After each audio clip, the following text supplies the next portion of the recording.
Okey, faham. Ha? Okey.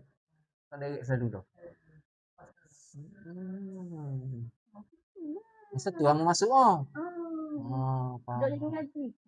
Ah. Bimbing orang dia. Baru masuk? Baru masuk? Orang kata, tunggu sampai dia baru boleh masuk. Bukan. Bab masuk dengan izin Allah. Faham tak? Masuk dengan izin Allah. Bukan tak kehendakmu. Tak kehendak Allah lah. Nak uji iman dia. Faham tak?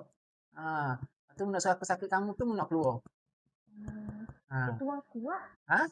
Tuang sakit tuang kuat dia tu. Tuang kuat. Nak suruh aku sakitkan tuamu ah? Bukan sakit kamu. Takut je. Mu takut. Apa mu takut? Lah takut ah. Ayat-ayat Allah je pun aku baca. Betul tak? Ayat-ayat Allah je.